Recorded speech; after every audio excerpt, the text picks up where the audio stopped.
you've been watching my channel for a while, many of you will know that I'm an absolute sucker for Pokemon, RPGs, weird and obscure games, but that love stems from an absolute joy of handheld gaming. When I received my Game Boy Color for my 5th or 6th birthday, that opened up a whole world of gaming that I wasn't ready for. And when I finally got my hands on the Analogue Pocket, I knew that my world in handheld gaming had just expanded to more than just Nintendo. So merging my two interests, I want to take a look at some of the more obscure and weird handheld Game Boy games that I have in my collection. Let's check it out. So with me today, I've curated a group of obscure and weird games.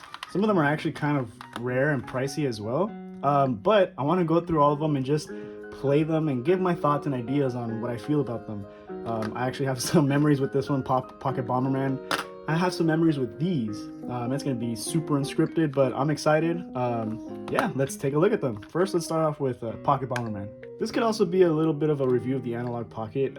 I've already had about 8 months, 9 months to give or take a month or two with this device, and I can safely say that it is by far the console that I spent the most time with in the past 8 months. So the Analogue Pocket has got such a great build. I do have an unboxing video of it. I'll probably put a card up there on the top if you guys want to check it out.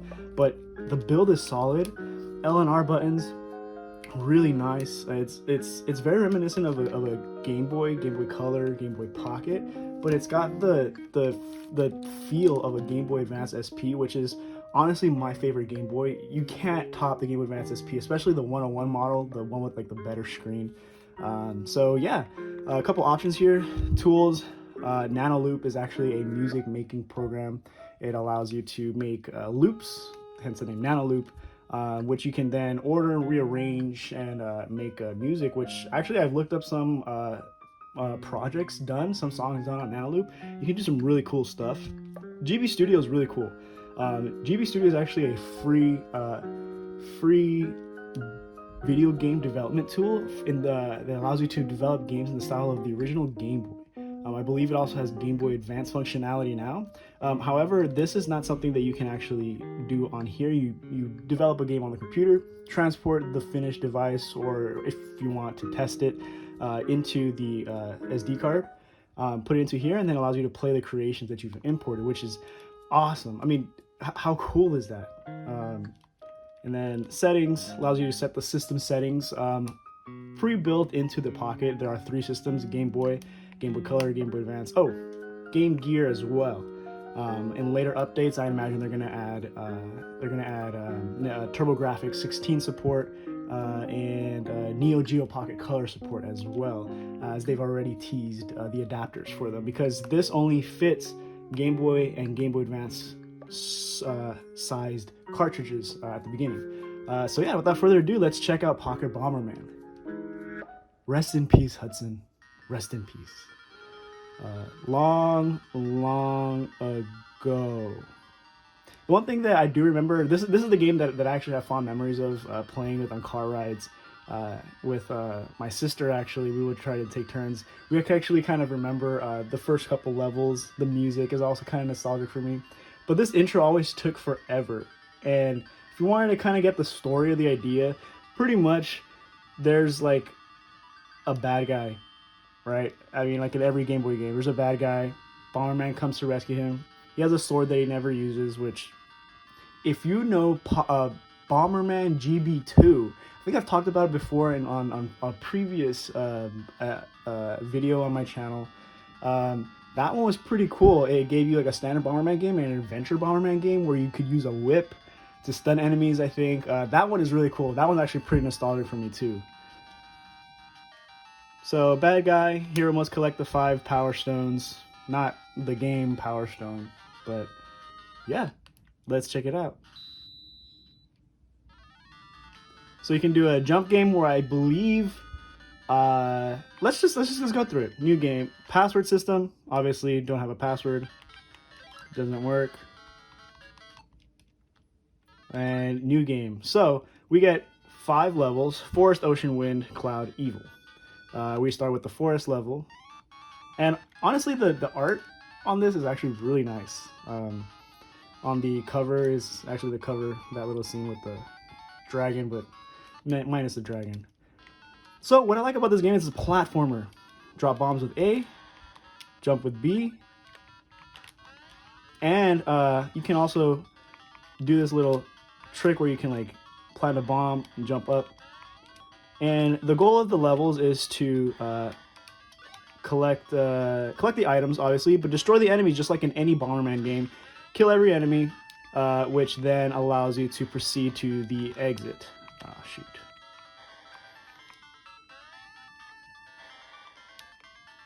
No! That is an extra life because you only get one shot, one health, but multiple lives, which is the one thing I never really liked about Bomberman. The fire power, fire up item, as I remember it, it makes the bomb blast bigger. And then that is like the Japanese wooden style slippers. I don't know if you can see the design. It actually slows Bomberman down. The music is just so iconic to me. So this device is actually the gate. It kind of blocks off anything. Usually there's an item in there or an enemy that you need to get to, and then the puzzle is to get to this gate button or whatever, blow it up, which opens it, allows you to get either to the final enemy or to another item. Oh shoot, I collected the slow. And there's the exit.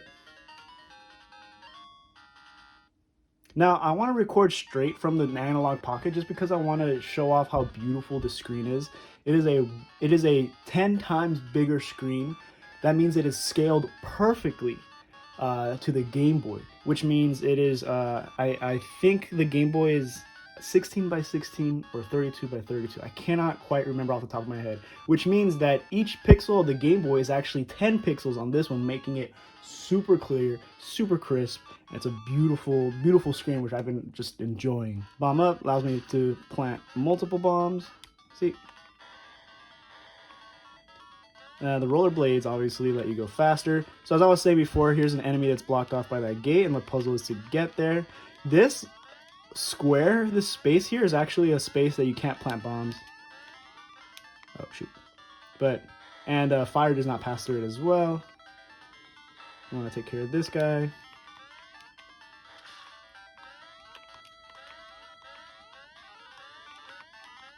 And as with other Bomberman games, usually at the end of the fifth stage of the area, there's usually a boss. And I think, and wow. See that? Super moves.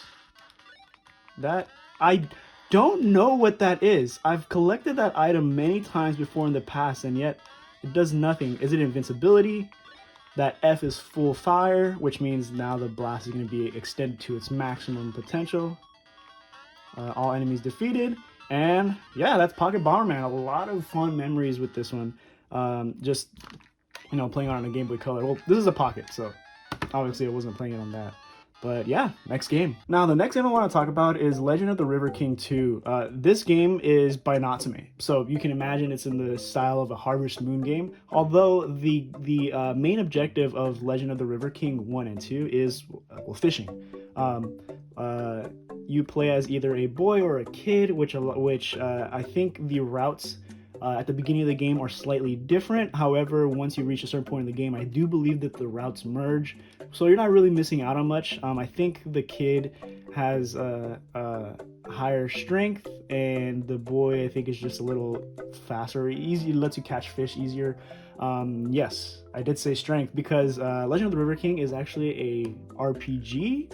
I think it reminds me a lot of Stardew Valley. And Stardew Valley was just a fantastic game. It had gardening, it had farming simulation, which this does, but it also had combat and like different like gear and weapons that you could do for your character. So I love this game. It's actually kind of rare. Not a lot of people talk about this game, and you can barely even find it on eBay, let alone anyone selling it. So if you do find this game, I recommend picking it up because it is a very calming and relaxing game. So yeah, let's take a look. Natsume, serious fun. Always loved just seeing that purple splash screen. little story, little background. I think there was an egg or a jewel or a dragon egg or something that some goddess had. It exploded, and that's pretty much it. It just drops you into like your farm.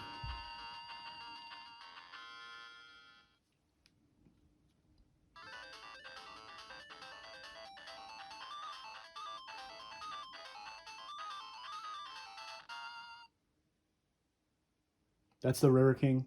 I imagine that's the River King. Okay, Legend of the River King 2. Just, you guys know me. I love this calm, peaceful art style. It's just so nice. It's just so calming.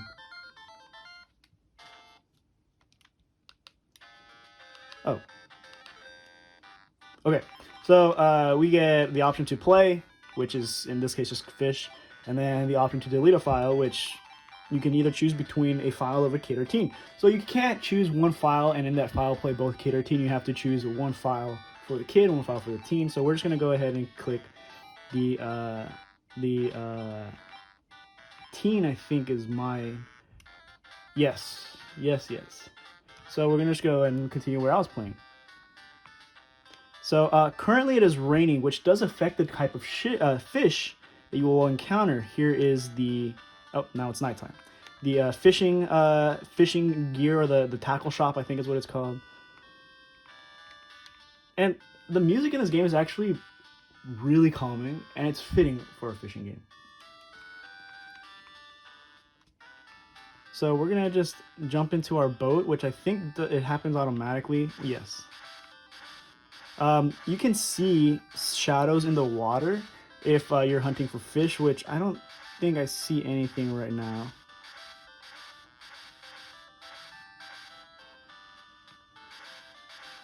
Let's take a look. Oh, that's just pause.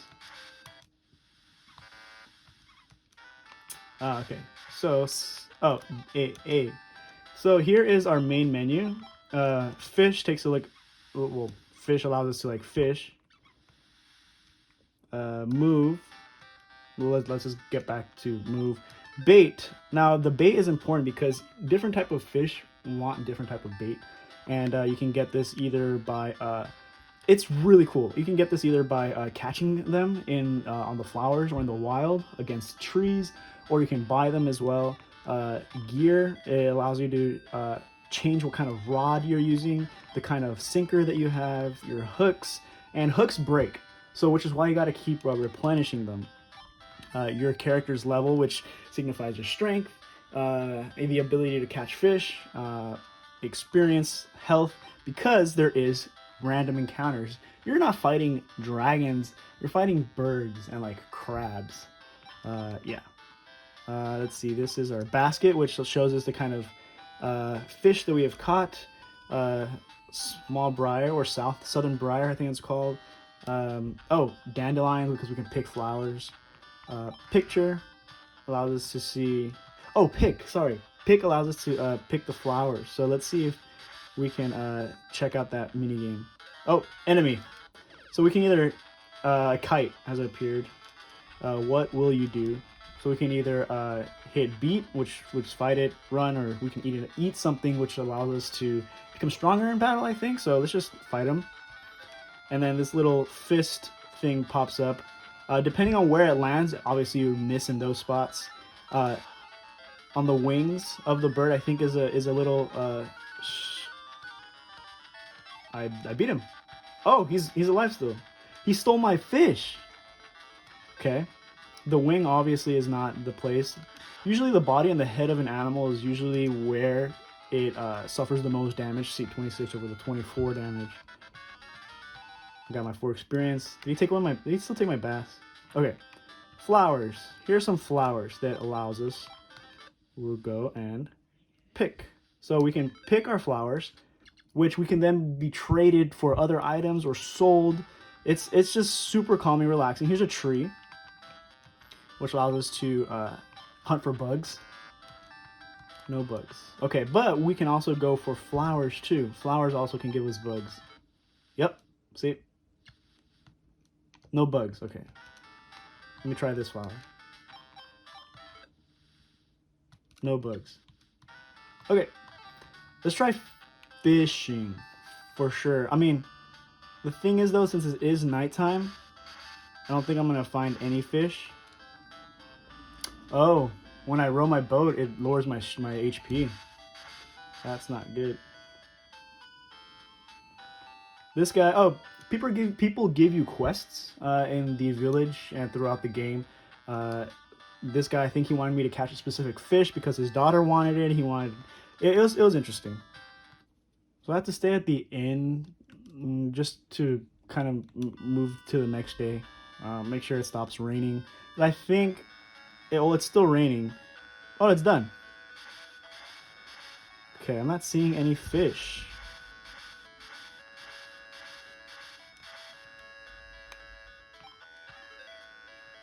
Let's do the marine worm.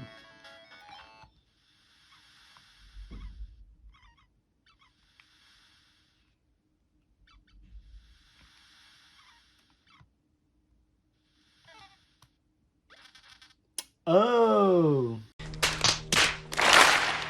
Okay.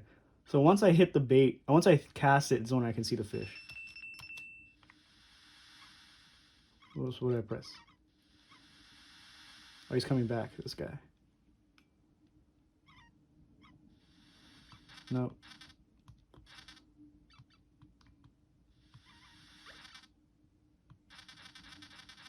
Okay, let me move up a little. So just like any other fishing simulator game, it does take a while before anything happens. It could be that I'm using the wrong bait.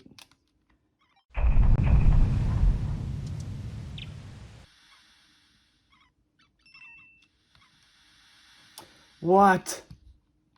He took my bait. Alright, let's try again.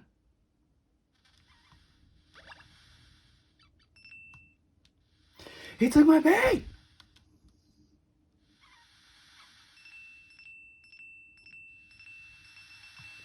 Got it. Got it.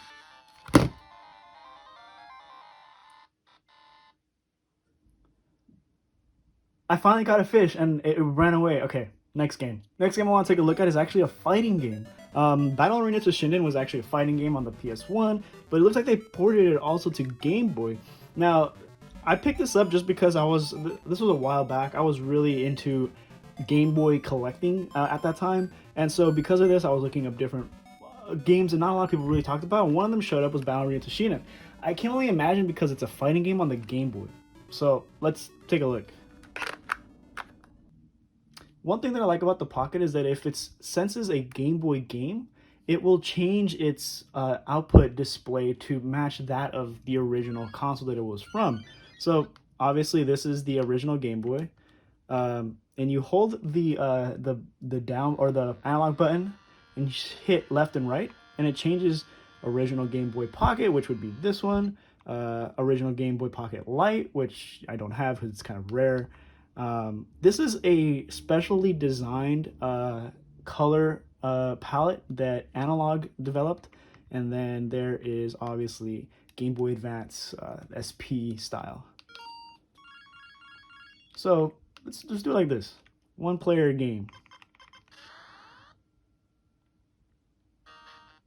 It goes straight into it. AG, Cayenne, Sophia, Rungo. Fo, Mondo, Duke, Ellis, Mondo. We gotta play. This guy's name's Mondo. We gotta play him.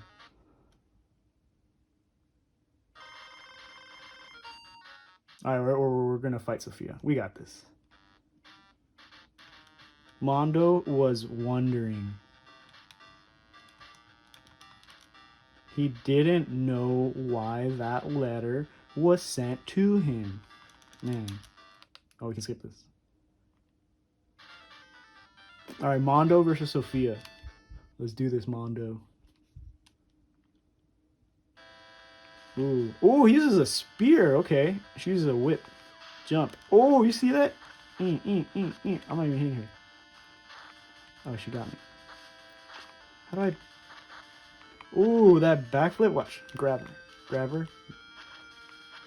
I'm gonna grab her again. Hee. The grab is kind of busted. Oh shoot, oh shoot. Ah! She blocked? There you go. Grab her. Grab her. Come on, Mondo, grab her! Yes! Yes!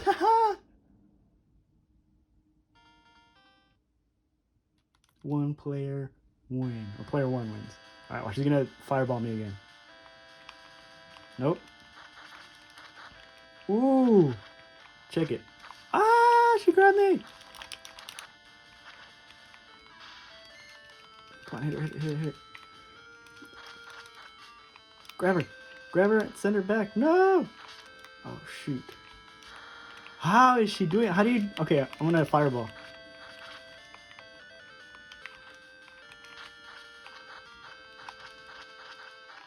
Oh, I'm gonna die. Ah! Don't die, Mondo. Come on, Mondo. Ah, no, please!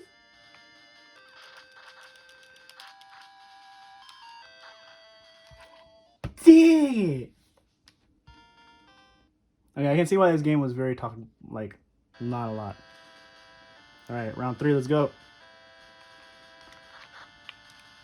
Caught you. Caught you. Caught you. Let's go, Mondo. Fireball.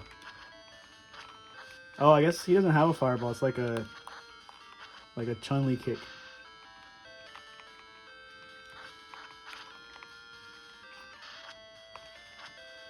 Okay, I grabbed her. Oh, you can dash in this game! I didn't know that. Oh, come on. Ooh. Look at... Come on! Okay. Mondo was a bad choice. So yeah, that's pretty much the entirety of the game. She like mocks you because the controls aren't all that good, but you can dash. I didn't realize that. You're good, but I'm better. Yeah, yeah, yeah. Ninja Boy 2. Okay, so this game is actually fairly obscure. I've let alone didn't even know there was a Ninja Boy 1. When I went to my local game store, I saw this sitting there. This was years ago. This was kind of the very start of wanting to recollect Game Boy games, but Game Boy games, not Game Boy Color, not Game Boy, Game Boy Advance. It was Game Boy games because it was a library that I had missed out on in my childhood. It was more of Game Boy Color kind of stuff, and I know there are good Game Boy games. So I picked up Ninja Boy 2 because it was fairly cheap. Looking it up now, it's gone up immensely in value. It's ridiculously pricey, and it's rare, so you don't find it anywhere either. So yeah, let's take a look at Ninja Boy 2.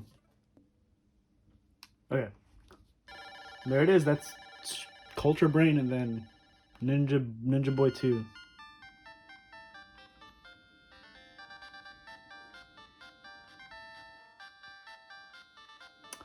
The music's pretty good. I never really stopped to listen to the title music. Okay, let's go. So there is a password system in this, obviously, as it was with early NES games, early Game Boy games. There was no save function, no backup battery to allow you to save your profiles. So we're just gonna start from the beginning and see where it takes us. We're gonna play easy because I'm a weenie. It has been a few months since Jack and Ryu, the Ninja Boys, have left their country. Ooh.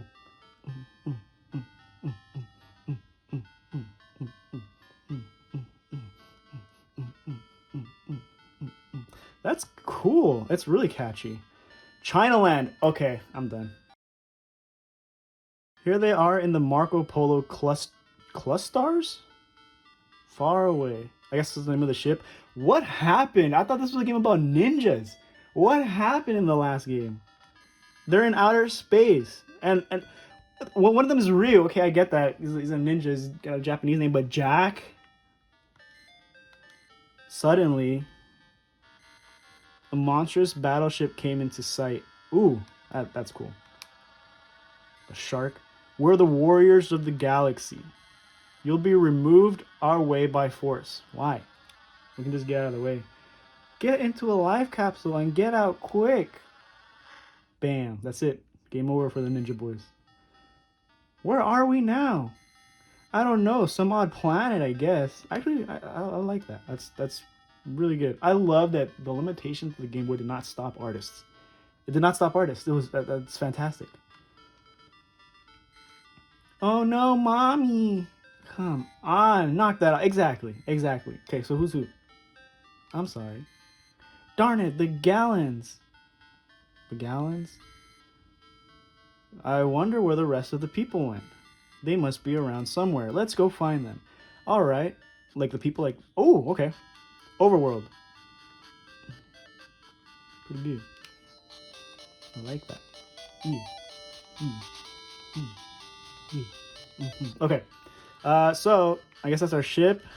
This is our little avatar. Ooh, items. Magic. Equipment. Speed punch. Strength. Okay, so Jack is level 1. I guess we were playing as Jack. We're Jack 2? We have 0 NP and we have 0 M, so I'm sure that's not good. We have no treasures. Of course. We're ninjas in outer space. How do we get in here?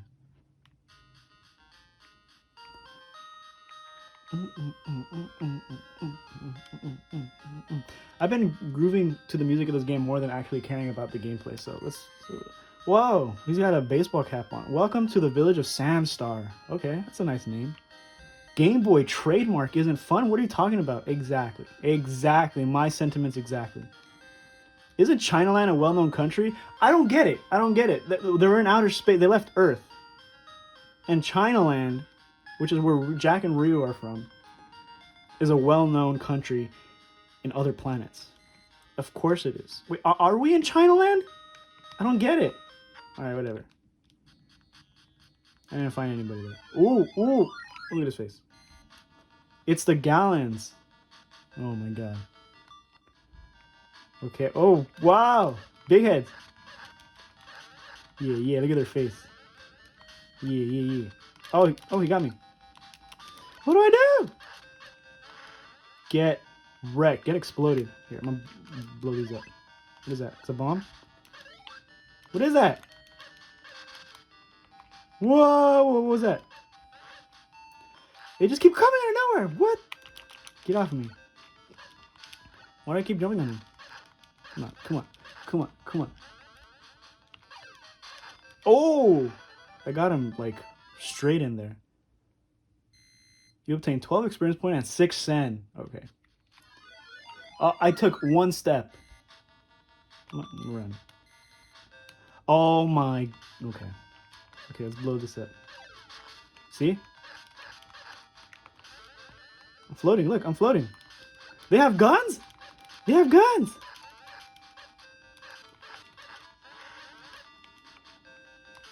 God. Stop it. Why do they have guns? How come I don't have guns? Why, because I'm a ninja? Oh my gosh, you got me. Okay, blow this up. Blow this up. I can't control... Oh. I'm dead!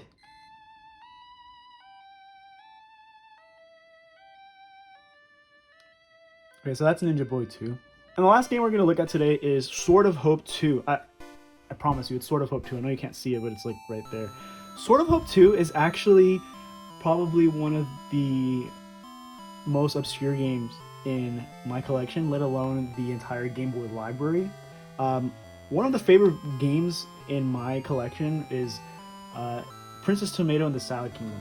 Now, if you remember that video, we talked about how it's a point-and-click adventure or a text-based, like, choose-your-own-path kind of thing. Sword of Hope was that in a mobile form, in a portable, compact form. Sword of Hope, it follows, like, the exploits after, you know, the bad guy was defeated in the first one, but he comes back.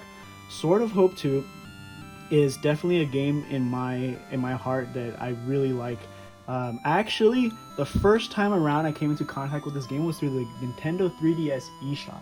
It was one of the games offered in the eShop as one of the retro... Once the Game Boy collection for the eShop was launched on the 3DS, it was offered as one of the games, and I picked it up because I think it was like $1.99 or it was like $1.99. I picked it up and I was like, the music is good, and the gameplay is a point and click adventure. The art, just this, I love it when games don't need to do much except show you like a plane or a field, and then all of a sudden you're automatically there, transported to that world. And Sword of Hope 2 is really cool, especially in the vein of Princess Tomato and the Salad Kingdom, but in mobile format. So let's take a look. This song is iconic to me because of when they launched the Game Boy library in the Nintendo 3DS. It just brings back memories of me trying to play it. So obviously we can play it this way, but it's just so much better like this. So I've been playing File 3 recently. So we're just gonna go ahead and take a look at it.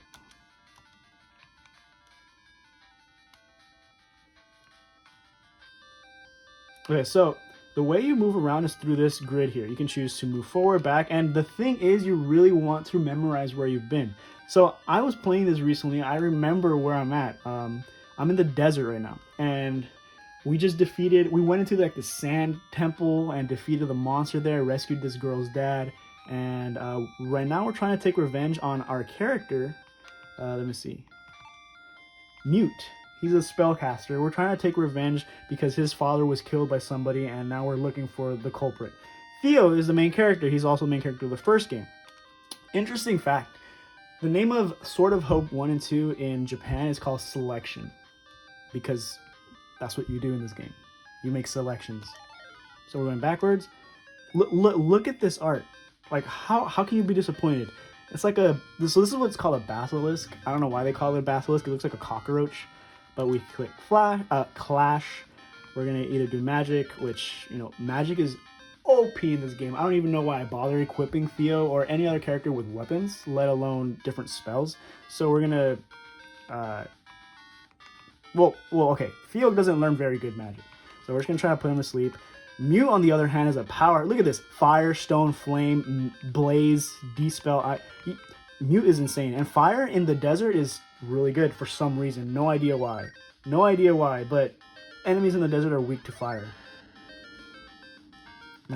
He's dead. He's dead. And the thing with this game is you level up very slow and you gain money very slowly as well.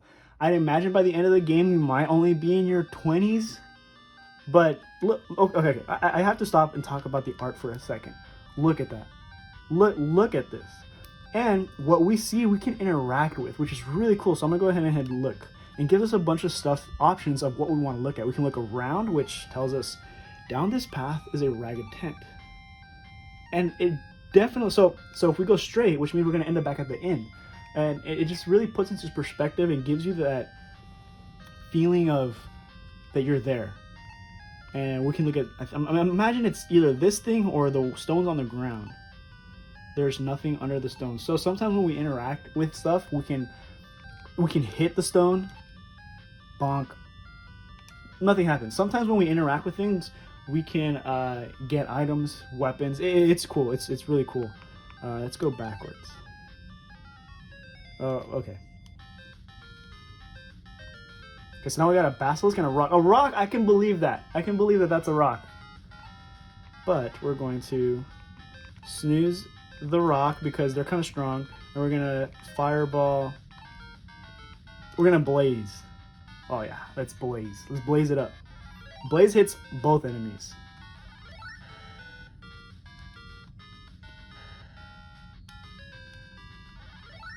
Oh, and Theo doesn't even need to... Yeah, Theo doesn't even need to cast snooze.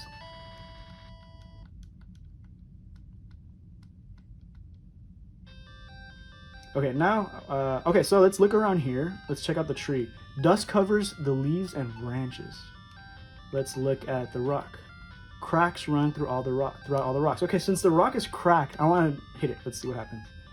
Bonk. Okay, nothing happens. The tree? Bonk. Nothing happens. Okay, let's head back. Oh, the thing with this game too is that usually 80% of the time, every time you transfer or transition to a new area, you're gonna encounter a battle. And can we flee? Yes, yes we can. Oh my gosh. Okay. So that's our turn. The thing is though that I've equipped my guys like very heavily, so we're good. We're good. Only 1 damage. Okay.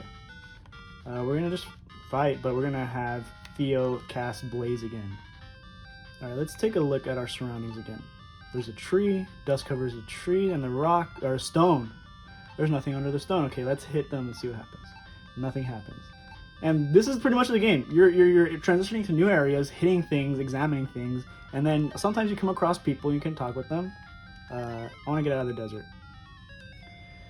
Yeah, see?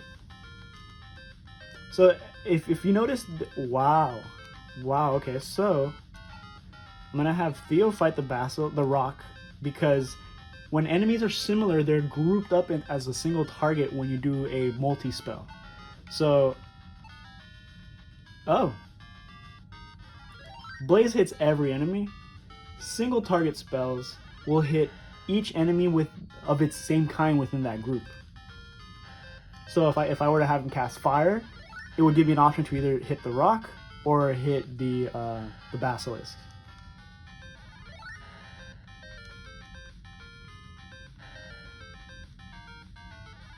And yeah, yep.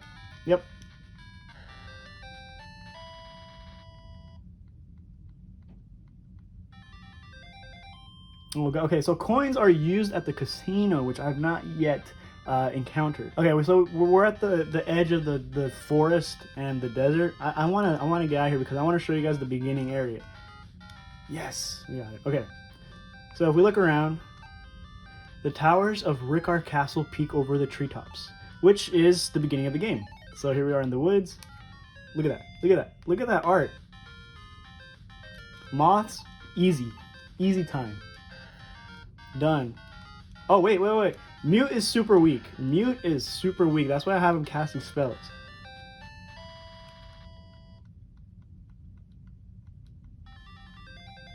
And we got a coin. Yeah. So, I mean, look at this. And the music? Iconic. This is the music they used in the trailer in the eShop for this game, which is what drew me to it. Because I'm a lover of video game music. When I heard this, I was like, okay, I need to check out this game. I looked up YouTube videos, found out it was like a point-and-click adventure, and I downloaded them. It's good. It's good. And there's the castle. Now, as a bonus game that I want to talk about, it's not actually a game. It is the Game Boy camera. I could have cared less about this thing when it came out, but now that I have it, because I got it for a good deal. I got it for a steal. And the kind of things that I've had in this collection, you don't find those kind of deals anymore. The Game Boy camera probably runs maybe about $50 to $60, just the thing itself without the printer, because when you take pictures, you could print them onto like this receipt tape type of thing. But I got the blue one because blue is my favorite color, and I want to show it off to you guys because I've actually been recently having a lot of fun with this thing, which is the reason why I did this video. So we start off with this goofy Mario guy in a Mario jumpsuit, dancing around. The thing with the Game Boy camera is that it's so bizarre, it's so weird, to the extent of it being almost creepy. I mean, imagine you see this guy dancing in the middle of the night in your room. Like he doesn't touch you, he doesn't do anything, he's just there. Why? That's so creepy. It's bizarre. All right, next. We get 3 options. We get shoot, which obviously takes us to the camera functionalities, different lenses, funny, goofy warps and panorama shots. View allows us to check out the library, and then play, which is, it's got a game in it. It's kind of cool. So, then you got this guy. What were they thinking over at Nintendo? I know Japan is known for like goofy game shows, but this show I think is like a slideshow, but check out the album. Oh my gosh, me with a beard. Don't look at it, please. My girlfriend and I. Wow, this is my sister and my girlfriend. So this day, actually, when I was using the camera, it was the day my brother-in-law. It was the day that I was like, you know what? I want to do a video about Game Boys, Game Boy games. This is my Instagram, my current Instagram profile picture. You guys check me out at instagram.com/2Stronkk4U, same as the channel. I post video game stuff pretty much every other day, once a week at the very least, about stuff in my collection if you guys want to follow me there. Now we go to shoot to check out the camera. So, and then it turns into an RPG. You got this crying, preppy little boy. Shoot, obviously the camera. Items is like a timer, time lapse. We can set this up and like do like a timer or whatever. Magic is the different lenses, I think. Yes. But what I wanted, you can put the game face because there's ball in this game, so I can take a picture of my face and different goofy things, and my face pops up in it. Check is the album. It lets you check the reels of the most recent pictures. Run, we'll talk about it in a little bit because this is where the creepy factor pops up. So let's look at the camera for now. And yeah, there's me. Can you see me? Can you see me? Kind of. If I cover this. There's kind of me, and there's you guys. Hey, what's up? But yeah, so I can turn this around. Obviously, here's my shelf, my bed, my Gundam stuff, keyboard. It's a really neat device, and I'm glad I picked it up when it did because of the price on this one. Just kind of went up, and it's not something that I need to have in my collection. Maybe to have the different colors would be cool as a nice display piece, but that's not something I really care to own or to have. I got it, I think, at like $15 at my local game shop, right? All the stuff in my collection I got a long time ago. So the stuff that I've been showing off recently, yes, has gone up in value, but I haven't really like cared to really go beyond my own means. And so yeah, now let's check out Run. You are now crossing the equator. Jumbo Nintendo. So that looks like Africa? That's Africa, right? That's it. That's it. But sometimes you get a strange face. And imagine being 7. Let's see how old was I in 1998? I was 5. Imagine being a 5 or 6 year old in 1998 and you come across one of these faces. Ah, see, he didn't do it. What the hell? Who are you running from? What is this? And that's it. Oh my god. Don't be so silly. Obviously, there's some either translators or developers or family members of the guys who created the Game Boy camera in goofy photos, and because you can make these things on the Game Boy camera's editor. Like, why? What is the point? And then play. So each little thing shows you what you could do. So I could either play ball or DJ, which is just like a loop thing. But if you forego either one of those options, it becomes a Galaga shooter. Galaxian or Galaga? I honestly don't remember the difference.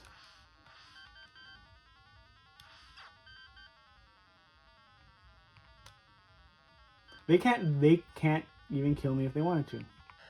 Okay, now I'm dead. So we can check out ball. I mean, I don't really care for a DJ. Look at that, Chad. And then we can choose what face we want. We can just do like a random face. And it's ball.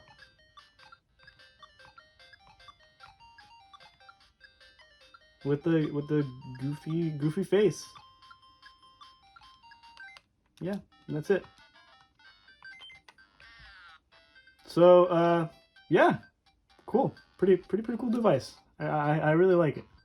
And the fact that the Analogue Pocket can play it, it just makes it even cooler. So, yeah. What is better than handheld gaming? It's portable anywhere you want to play a video game. Handheld gaming is going to be there. And I've said this before, but the Analogue Pocket is an absolute marvel in gaming and probably the most important console of our generation. And I'm going to always say that and sing its praises till the end of time. So, until next time, I'll see you later.